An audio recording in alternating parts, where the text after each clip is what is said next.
following is a Comfortably Zoned Radio Network production.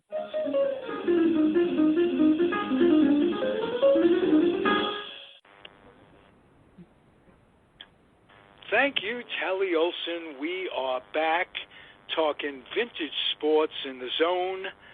I'm Ralph Tycho with the Comfortably Zoned Radio Network. The four vintage mavens are here. Alan Blumkin, how are you, sir? Hello, everybody. Good. And David Hubler joins us. Hi, hello. Hal Bock, how are you? Hi, folks. And the host this evening to lead us in conversation about the late Kobe Bryant. What a horrible tragedy. I'd like to bring on George Case III and implore you guys to have your usual good, informative show. George. Well, thank you, Ralph.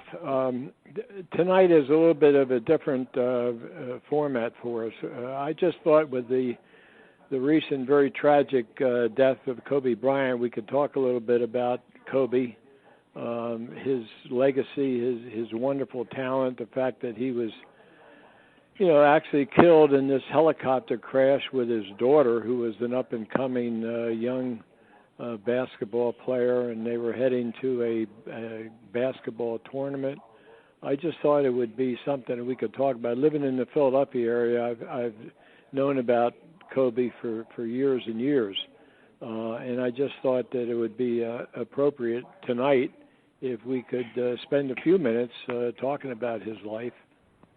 Just a sensational basketball player, but the last few years he's devoted his life to more than just basketball. So, Hal, I think you and I had a quick conversation. You had maybe written something about Kobe in his high school days, because he was a player, believe it or not, who went directly from Lower Merion High School to the NBA, which is almost unheard of.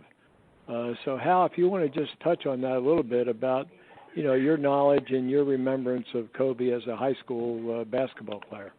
Sure. I was in Philadelphia I think it was for the NBA playoffs one year, and they decided that it'd be a good idea for me to go visit Lower Merion High School where Kobe had played. So I got in my car, and I drove to Lower Merion and made an appointment to see the coach. And that place is a tribute, and this is years ago we're talking about, is a living tribute to Kobe Bryant. The gym is now named after him, Bryant Gym, and the place has all kinds of memorabilia and banners and championships that he won there, and it was just amazing. And the coach couldn't say enough about him. He was the centerpiece of that school when he was in those hallways walking with the other students. He was the man. Even though he was a kid, he was a teenage guy, but he played so well, and he had so much vigor and verve about him, and he really took over that school. And the place is like a tribute, a living tribute to him. I mean, I walked around the gym with the coach, and he said, I remember shots from over here, and I remember shots from over there. It was amazing, because Kobe was long gone. Kobe was already a star in the NBA, and for the coach to be so attached to him, the high school coach to be so attached to him so many years later, I found that really amazing. And the place is just, it's a tribute to Kobe Bryant's memory to have his name on that gym. It'll always be there, and there'll always be stories being told about him in that school. Well, Hal, I wanted to mention, and you may, I'm glad you brought it up. They've had quite a bit of news coverage about Kobe, obviously in the last couple of days, but the Bryant Gym at Lower Merion is named after Kobe. He had a whole, as you mentioned, trophy case full of his memorabilia. And last night, totally, on their own, thousands of local residents stopped by the gym. The cameras were there and left flowers and notes and wore his jersey just the way they did it at Staples Center in Los Angeles right before the Grammys. So he was an icon, and Kobe was somebody who never forgot his roots. My understanding that he would, he actually lived in the L.A. area, but he would come back to Philadelphia quite a bit, and always went back to Lower Merion. I also heard, and I didn't know that it actually happened, that prior to all this awfulness, Kobe had actually taken his oldest daughter to the University of Connecticut because he wanted her to play for Gene Auriemma. UConn has had the top women's basketball program and college program in the United States for several years. So it's just interesting to see all that's going on with Kobe, and a lot of it was beyond basketball. I mean, he was fluent in Italian. He lived over in Italy for a couple of years when his dad, Joe, was playing basketball in Italy. Worked with youngsters and had a foundation and did a lot of things, for youngsters to try to get them, lifted out of whatever problems that they were having or using basketball as a way out, the way a lot of players do. But Kobe was a guy who really transcended the game because he was able to talk to kids, he was able to talk to adults, he was able to, make his name known way beyond basketball. And I think you've probably heard a lot of the reactions of a lot of the NBA players, as well as even from, Trump and Obama and a lot of the, national politicians mourning his passing, which was really a tragedy and very shocking. And I didn't even know anything about it. Sunday morning I'm working on the computer and I see a note from Ralph, condolences to Jelly Bean. Immediately I knew what Jelly Bean was, but I was thinking, well, maybe Joe Bryant, lost his wife or somebody in his family. I had no idea that he lost his son until about 10 minutes later. I saw the news about the helicopter crash, which is just awful. So, Alan, did you have some memories, or did you want to mention something? Yeah, well, one thing I wanted to mention was one of the few programs I watch on the ESPN is Around the Horn. They have the sports writers competing for points. Right. And yesterday the whole program was devoted to Kobe, and there were no points and no laughter. And one of the writers, who was based in California, said that Kobe's wife was Latin from Mexico, and Kobe learned how to speak Spanish fluently, and when he would go into Mexico, he would speak only Spanish, and they loved him down there. I have a question. Alan, I wanted to mention that. I've heard a lot of, the sports writers and commentators talking about that. I mean, Kobe was extremely intelligent, but he was, multilinguistic. He was able to speak, obviously, English like we all do, but he was very fluent in Italian, and as you're mentioning now, very fluent in Spanish. I have a question about him. A lot of players become iconic numbers. They're iconic numbers. Michael Jordan, number 23. Stan Musial, number 6. Willie Mays, number 24. And on like that. Kobe had 2 different numbers. He came in as a number 8, and for some reason changed his number to 24. Does anybody know the story behind that? I'm glad you brought that up, Hal. I really don't know. I did read that, with him with 2 numbers. David, do you know anything about that, or Alan? I do not know. No. No. It's funny because when Michael Jordan came back from that retirement, his baseball career, when he came back to the Bulls, he won number 45 for a while, and then went back to 23. But he might Kobe, have. I have no idea. Bryant might have done it to get it as close to Michael Jordan as possible. I don't know. And what number did he wear in high school? He might have worn number 8. I think he wore 8 in high school. Yeah, that would make sense then, because he went right from high school into the NBA. Right. Exactly. But I think your theory might make a lot of sense too. That he wanted to be close to Michael Jordan when he recognized, when he demonstrated how good a player he was, and how he would be kind of iconic in NBA history. That may have been the reason that he changed to 24. I don't know. I mean, it's an interesting theory. Well, it really is, and I'm not sure about the numbers at all. Lower Merion, I do see a photograph in one of the local papers. He wore number 33 playing at Lower Merion. Now, whether or not he wore 33 all during his career at Lower Merion, I have no idea. But I do know that, that his name, and as Hal mentioned, I mean, there's a whole trophy case and all kinds of memorabilia at Lower Merion High School.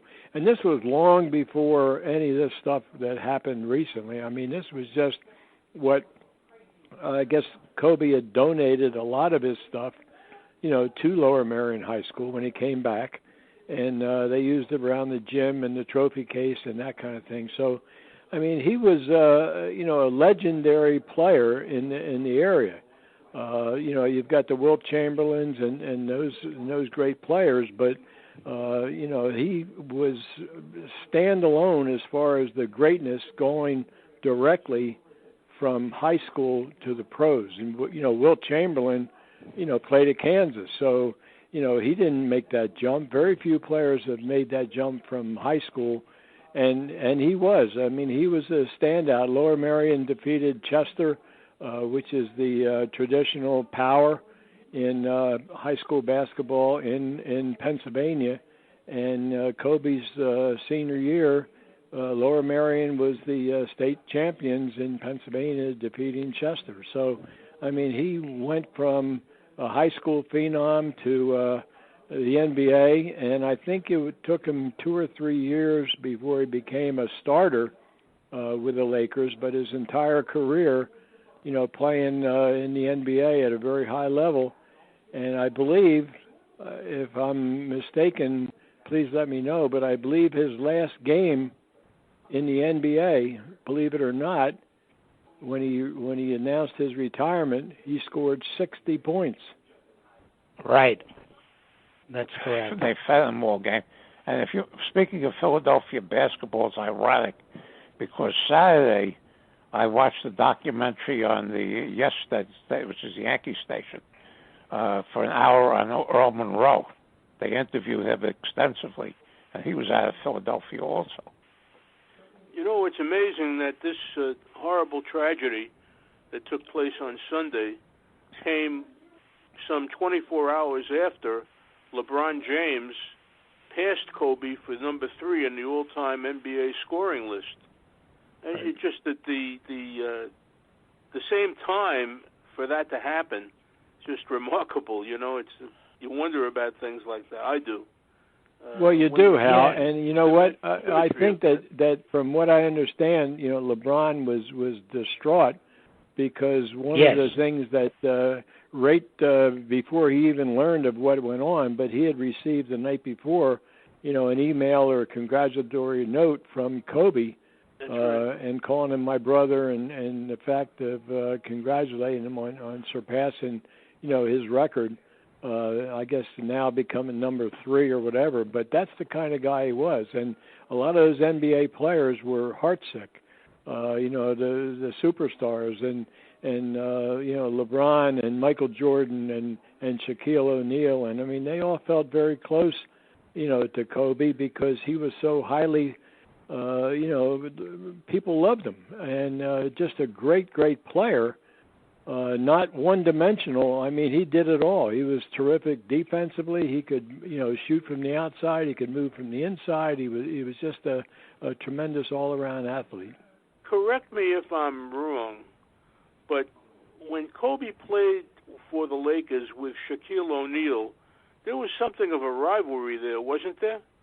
Did they not get along? Yeah, they didn't get along very well at all. They did not. No, and Phil Jackson had to, be very, very careful to get them to work together. And of course, when this happened, Sunday, Shaq, sent out a very, very, very, well, it was a tweet or whatever. He sent a very, very nice note out. I think Alan and Hal and David, I think, what it is with Kobe is that he did have some rivalries. I mean, the fact is that, there's a lot of big egos in basketball, and when he was younger, I guess he might have been a little bit difficult. As he matured and he developed his skills and his persona, his ability to handle the press and do all kinds of things, I think he changed quite a bit. But I believe you're right, Alan and Hal. I think I did read there was some early friction between Shaquille and Kobe Bryant that Phil Jackson really had to handle both with kid gloves. I think that Gehrig and Ruth had the same kind of friction. Yeah. It's not unusual. I think there was a reconciliation that came between the two of them after their playing days were over. Well, there's reconciliation, and sometimes you're right, Alan, with baseball players, basketball players, whatever. But I mean, like you're talking about Ruth and Gehrig. I mean, they reconciled. When Lou gave his luckiest man speech. I mean, Babe come and put his arms around him and all that kind of stuff for years. They didn't really speak at all because of the fact there'd been a lot of friction between the two of them outside of baseball. It had to do with the raising of their children or whatever. But in the case of Kobe and Shaquille, I think there was problems. There was problems between Kobe and his father, big problems. I know, They reconciled not too long ago. Yeah. And, I knew, just a quick story on my part, I knew Jelly Bean when he was playing for the Sixers. I went to they're opening a basketball camp at Ursinus College. This is in the early 70s, mid-70s, and Joe was there, and that's when I met him. Kobe hadn't even been born yet. But Joe had his dad, he was an NBA player, but he was marginal. Yeah, I know, But, Kobe far surpassed Joe, and yet they're basketball talents. But then apparently at some point in time, Joe's father and Kobe and maybe some of the family, they became estranged, and it took a long time before they were ever, be able to be brought back together again. And now, obviously, with this horrible tragedy, I'm sure the family is going to rally around and try to provide for one another as much as they can. I love the way Kobe played the press, after the games, and especially after they won the championships. And he didn't suffer fools gladly. But he toyed with his responses, and his responses to their questions, and sometimes he made some of them look bad. There's another aspect of Kobe's career that sometimes gets overlooked. He had 4 daughters, and of course one of them died with him in that helicopter, Gigi.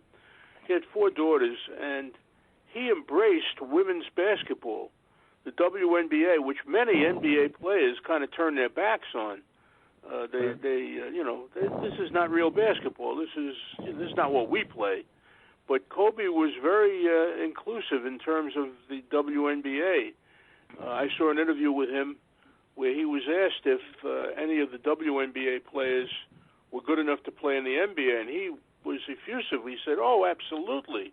And he named a couple of them. I couldn't name them for you, but so he was right on top of women's basketball, maybe because he had 4 daughters, I don't know. Yes, I would think. That could be part of it, but many NBA players are very dismissive of the WNBA, at least the ones that I've spoken to.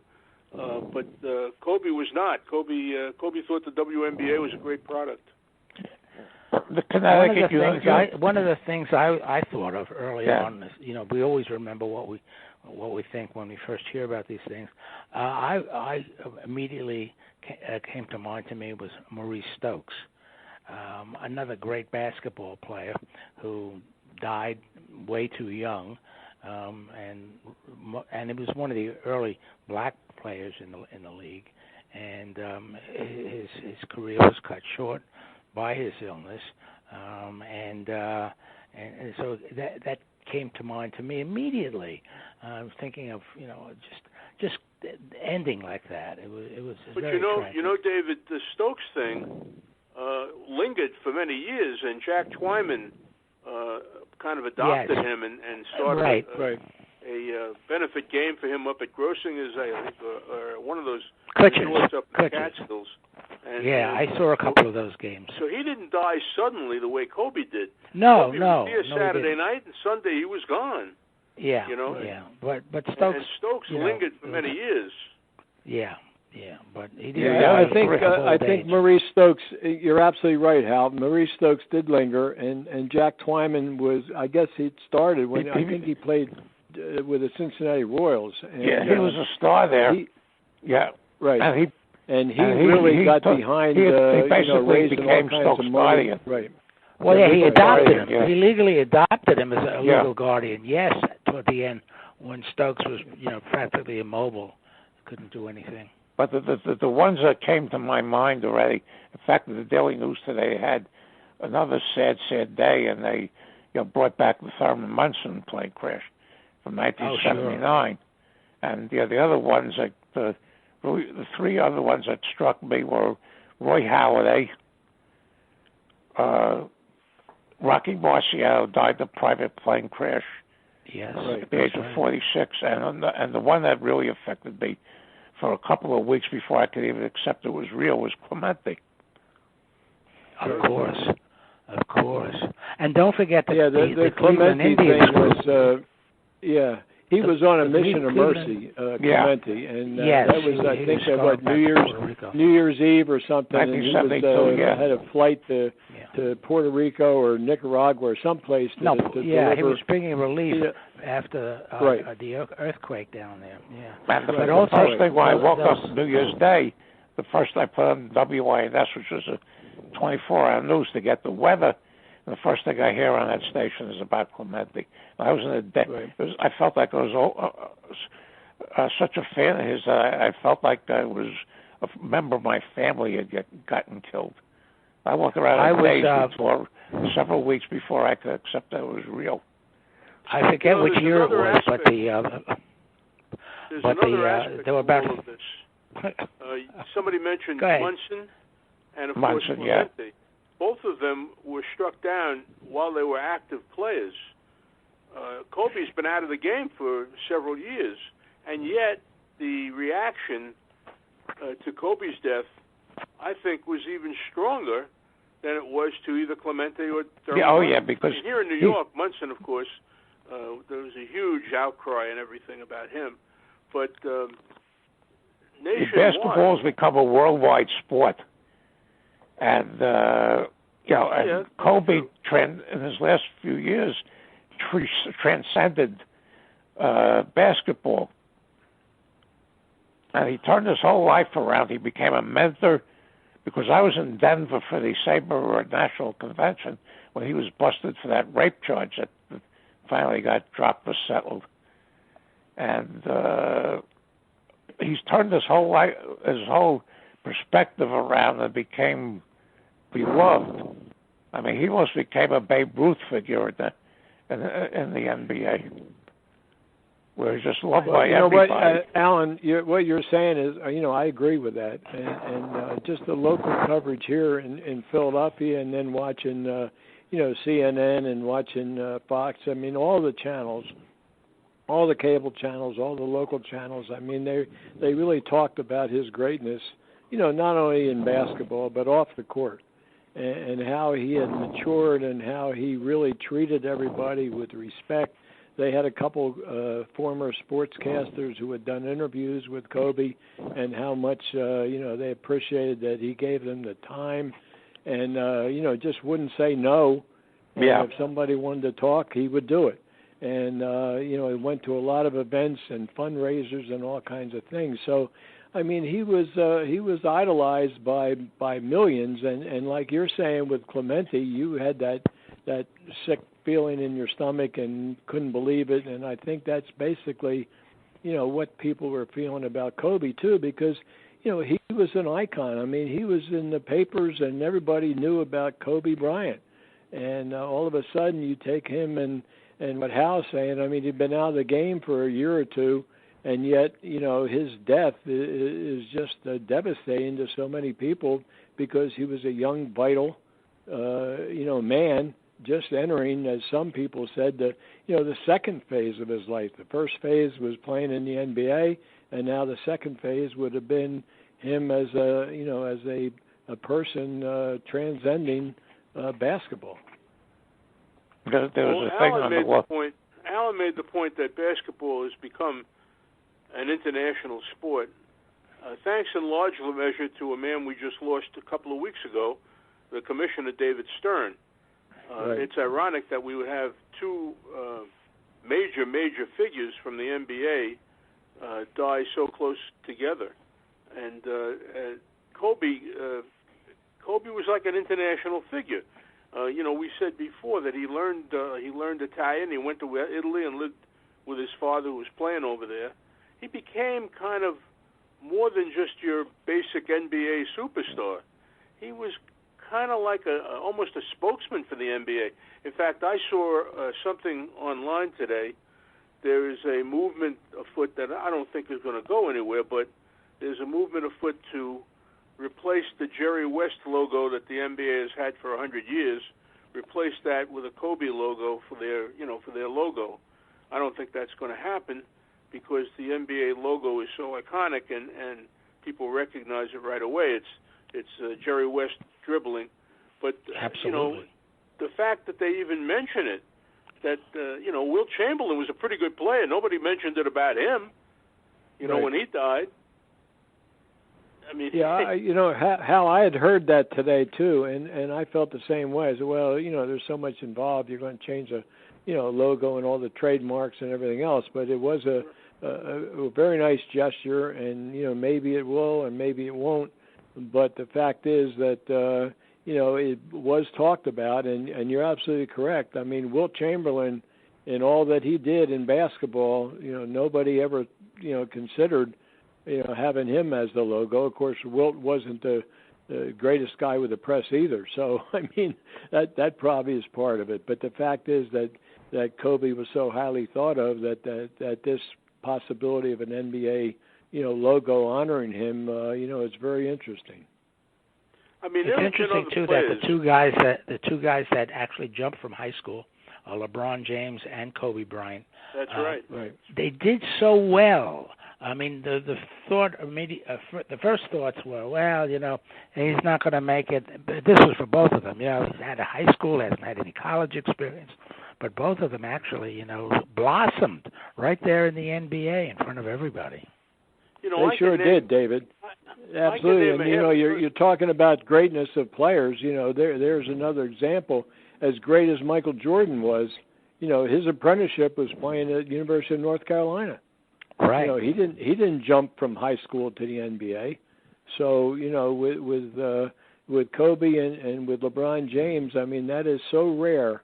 And if you've ever been around professional sports, I mean, there's a huge difference between being a high school star and being able to play professionally in any sport, whether it be football, basketball, baseball. I mean, the jump is gigantic, and it doesn't even compute. I mean, a lot of times parents will say, "Oh yeah, my kid's going to make the NBA or whatever," and you say, "Hey, you know what? You know what the percentage? You know what the possibility of your son making the NBA or making Major League Baseball or making professional football? It's minuscule.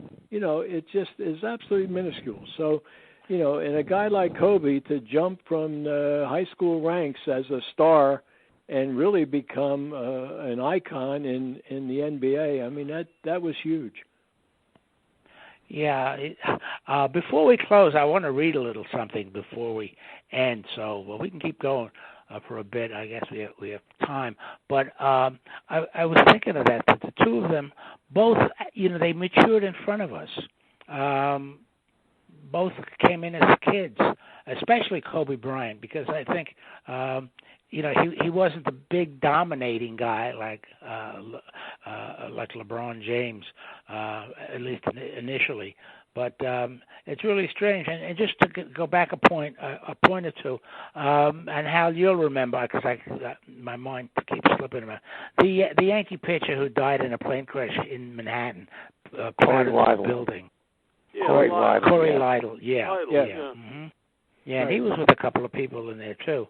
But I was at opening day in Cleveland. They were playing the Yankees, and they had a memorial service. But I think about 3 Cleveland Indians died in a boat crash during spring training. Yes, right. So you know, and it was Bobby O'Hara. Bobby O'Hara was severely injured.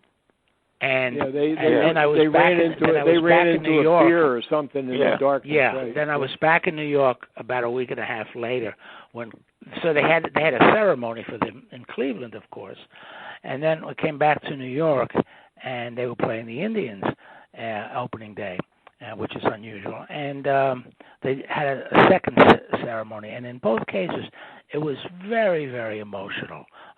Even though I didn't know the guys at all, but the Yankee Stadium crowd was really quite respectful. It was just a very somber moment. But you know, you're talking about those 3 pitchers, also Corey Lytle, who crashed into a building in Manhattan. They were marginal players. They weren't superstars. Kobe Bryant was a superstar. Oh, absolutely. You know, and that has to play into it. There's no question. Tragedy, sure, no question about it. But by the same token, they were replaceable parts. You know what I mean? If you had a team, you could replace those pitchers, but you couldn't replace, for example, Thurman Munson or Roberto Clemente. Those were, you know, it's a different level. And the other thing I wanted to mention, you know, Kobe, this outpouring to me has been amazing. The outpouring of emotion for Kobe. There were 2 players in the 80s who rescued the NBA. The NBA was in the doldrums, and there were 2 guys, one named Larry Bird, the other named Magic Johnson, who came along at the same time, and they more or less rescued the NBA. And yet, I don't think the level of attachment to them was the same as it is and has been to Kobe Bryant. Now, I don't know why that is, but it just seems that way to me. Larry Bird is somewhat. You may have explained that on your own, because you mentioned that the NBA was in the doldrums, so there were fewer fans paying any attention to the game, and so Johnson and Bird didn't register with the huge crowds that the NBA draws today. Johnson did because he was with the Lakers at Showtime. Bird, I've read where he's pretty reclusive. Yeah, all he wants to be is left alone. Player. There were players like that. Terrific basketball player. Yeah, oh yeah, tremendous basketball player. You know, you admired his ability. Magic like Kobe. I mean, they were, you know, media type figures. I mean, they liked the spotlight and were able to handle the press. Bird was not. I mean, he, as you mentioned, Alan, he was more reclusive. And if you've ever seen Larry Bird on some of these commercials, I mean, it's just not. He's not comfortable doing that kind of stuff. Where, you know, Magic would always light up with that brilliant smile and the fact of the whole thing with AIDS and all, and he was able to transcend that. And now with Kobe, same thing with a brilliant smile. And all those guys, you know, you're talking about international basketball. I mean, we also have to remember that they all played on the Dream Team in Barcelona in the Olympics. I mean, you know, the NBA and you know, we, as far as basketball, you know, we were starting to lose ground to, you know, internationally, and all of a sudden, you know, the NBA or whoever the powers that be, Olympic Committee, okay, let's put together a dream team in basketball, and they just absolutely destroyed everybody because, you know, here you have the 10 or 12 greatest players in the world all on the same team. And, you know, Bird and Magic and Kobe and those guys, they were all there, Michael Jordan. So, I mean, I agree with all of what you're saying. I mean, Kobe really transcended NBA basketball. He really became an international figure in basketball, and I think we all mourn his passing because it happened so sudden. And like Alan, you're saying with Clemente, I mean, somebody, you say Roberto Clemente, everybody knew who Roberto Clemente was, just like everybody knew who Thurman Munson was, or everybody knew who, Kobe Bryant. I mean, they're just household names that are in the public every day. And it is like losing a member of your family. All of a sudden, you've got that emptiness, and they're taken away from you. Well, we mentioned them earlier, but we didn't mention them in this context. Lou Gehrig died very young, right. and very quickly too. ALS was not that it's curable today, but at least well, maybe not, but it can be treated to prolong life a bit. But in his day, in '39, he went very, very quickly. Yeah, the thing is, well, you know what, David and Alan and Hal, yes, it did with Lou, but Lou, had retired. I mean, he took himself out of the lineup. He couldn't play after April 30th. He just said, "Hey, I can't perform." May 2nd in '39, he took himself out of the lineup. Babe Dahlgren took over. A few months later, they have Lou giving his luckiest man speech, and believe it or not, less than 2 years after that, Lou Gehrig was gone. He was 37. ALS, very young. It attacked him, and I've mentioned this before. I mean, my dad was there. He was on the field. He and Lou Gehrig knew one another, and the fact is that the players back then could not understand how Lou Gehrig could almost overnight become a shell of his former powerful self. The whole baseball Hall of Fame. A situation where Gehrig lingered. The luckiest man speech was July 4th, 1939. He died 2 years later, so his departure was kind of a lengthy one. Kobe but it Bryant was a sudden. But it was a sudden. Next minute he's dead. Yeah, but it was a sudden end of his career. He was there one day, and he was, as George just said, he was there one day. The next day he wasn't, and he never got back on the field again. The Baseball Hall of Fame did allow for special dispensation to put Gehrig into the Hall of Fame and to put Clemente in the Hall of Fame without the waiting period. The voting, yeah. Right. They're doing the same thing for Kobe, I heard. I'm sure they will, yeah. He's supposed to go in. I think they will. Absolutely. Time, yeah. Yep. Right.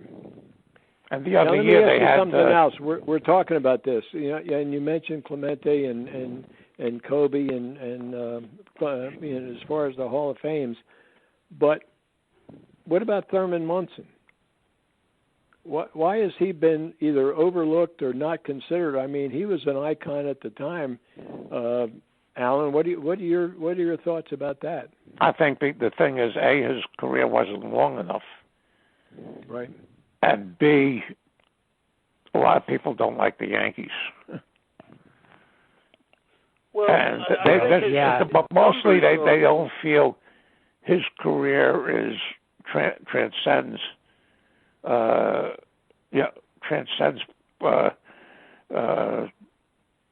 that much beyond to where it qualifies him for the Hall of Fame. His numbers, if you look at his numbers, while they're impressive to my mind, they're marginal. They're right on the edge as far as Hall of Fame or not. And people just, as Alan said, I think there's a lot of anti-New York, anti-Yankee sentiment out there among the voters, and he never got in. And one day he will, because we've got side doors now that let people right. We talked about that the last couple of weeks. Absolutely, you're right, Al. Exactly. Right. So everybody. Alan's favorite choice. Go ahead, Alan. Your favorite. For Hall of Famer is Harold Baines. Yeah, there you man. go. Yeah. The best thing he had going for him is his name is Harold, like me. Yeah. He's in, and Minnie Minoso was not. Right. Yeah. But well, I wanted to take a minute, because I really think this was the other thing I thought of almost immediately, having been a lit major. The A.E. Houseman poem, To an Athlete Dying Young, was written around 1890, somewhere around that era. And it so clearly encapsulates what happened to Kobe Bryant. It's only about 4 stanzas, so if I read it, you'll hear exactly what I mean. I'm happy you're going to do that, David, because I've thought about that poem. I don't know it. I don't have it in front of me, but I would like you to do that because I think can it's very sing along with appropriate. me. You can sing along with me. No, it's not a singing song, but in fact, it's in public domain, so we can air it and nobody will give us any grief.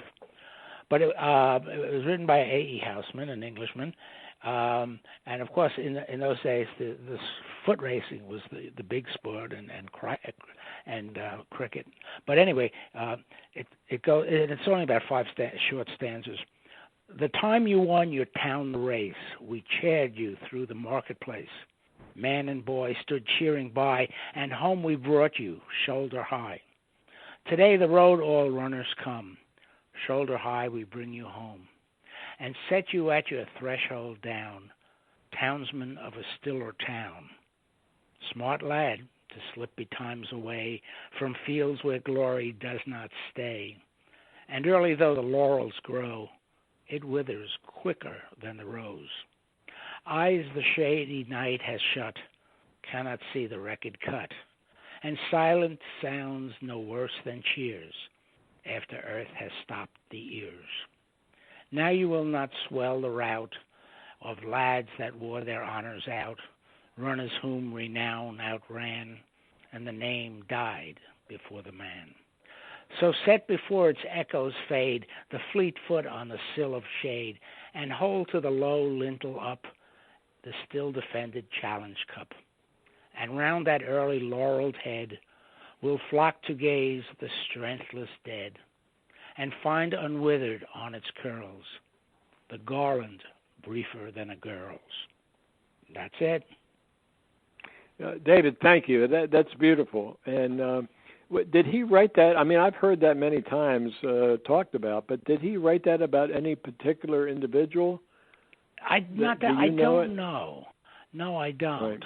Right. I mean, he was a poet rather than a novelist or anything, but it may have been.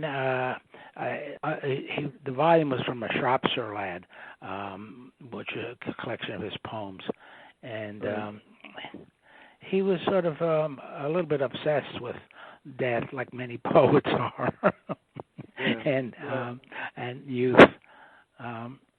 He had 2 other poems, which one began Into My Heart on Air That Kills, and another one, When I Was 1 and 20, which is a little more popular poem. And so I guess he may have been taken by some local athlete who passed away suddenly. But it's so applicable. It is always very difficult, and when these kind of things happen, that's why we've talked for 45 minutes today about this. Because you feel like part of your life has really been ripped out. You don't think about Kobe Bryant not being with us any longer, or you don't think about Roberto Clemente when that happened to him not being with us. And those kind of things jar you and bring you to a realization that we're all mortal. The fact is that you have athletes and have people in the public eye, and you think, oh my God, they're going to be here. They're different than we are, but they're not. They breathe and they grieve and they love and they just like we do. And I got to tell you something. I got to tell you something. When I was a kid many years ago, more years than I care to remember, and breaking into the business, a veteran journalist came up to me and he said, "One thing you have to remember: these guys put their pants on one leg at a time, just like we do. The point is, they're all human beings. They're great players, great athletes, but the bottom line is, they're just like we are in terms of how they live their lives, how they go about their business, and that's what separates them is their athletic ability, and that's what makes the loss of a Kobe Bryant so shocking and so upsetting. But the bottom line is, it could happen to anybody, and it did, because there were 7 other people on that airplane. Yes, or 8 sure other were. people on that airplane. Yep. Including the son of Joe Altobelli, who was a major league manager for many years. So, it's just random. Life is random. Well, it's like that novel, The Bridge of San Luis Rey, about a group of 5 Peruvian peasants or whatever walking across this high bridge, and it collapses. And the novel is about who they were and why did that happen to them. Mm-hmm. And you never know. You don't know. And the other Hall of Famer that died from ALS was Catfish Hunter. That's right. But he retired for a number of years, but that happened. Yeah, well, it did, Alan, and I've always said, and not to change the subject because we were talking about Kobe, but the fact is that ALS, I mean, there it is with Lou Gehrig, and then Catfish, and in the 80 years since Lou Gehrig was diagnosed with ALS, we still do not have a cure. And as David, you mentioned, they can prolong life, but it's a horrible, horrible disease. I've met people with ALS, and it robs you of everything. Right, and here it is that they're trying to find a cure, just like they're trying to find cures for so many other diseases, and some they're able to find. But here it is, 80 years since it was identified with Lou, and it's still in a mystery, stage where it attacks young people and leaves them robbed of everything. So it's a horrible disease. In Kobe's instance, and the instance of Clemente and Munson, I mean, that was almost like instantaneous. It's a shock, but it's not something that they've lingered. Yeah, I know. Thank God, right. With Kobe and his family, it was. I mean, and his daughter, it was instant. They might not even known what was happening. I don't think they did. I would doubt it. They were in the clouds like that, in that cloud cover, and just slammed into the mountain. They slammed into a hillside. I think that's what happened, David. Right. Yeah, so, that is what happened. Yeah. I don't know if you guys know this, but the University of Connecticut made the daughter that was killed an honorary member of the team, and they put up a number for her, number 2. Wow. And that's probably going to stay up there for the rest of the season. Last day or so? I did not. No. Yeah, this happened, I think, yesterday. I did not know that, Alan, and that's interesting because that's where, the oldest daughter, I think, from what I understand, maybe it's not that way, but she was destined to play for UConn because, they've been the top women's program in the country, and from what I understand, she and Kobe would fly to Storrs, Connecticut, so she could, see the UConn women play and meet Arielmo and the staff there, and I think she was, destined to play there. So, all kinds of side stories went on, but I really appreciate it, guys, that we were talking about this, and hopefully next week we'll have a little bit of a nicer, brighter subject to talk about. So we can start talking about spring training. And, we'll talk. Yeah, we can talk spring training next week. Pitchers and catchers report, right? Right. Right. Yeah. It's what? And do they report? I'm sort of out of the loop. Do they report the 15th of February, or is it before? Something around there? Yeah, not the 15th. Right. Sunday. People forgot is the Super Bowl. Gee. Yeah. We got to get through Super Bowl Sunday, right? Exactly. Yeah. That's true. Then it all right, guys. Up for baseball. Hey. Okay. We'll talk to you next time. Hey. Good night, everybody. Good night, everybody. Bye. Good night.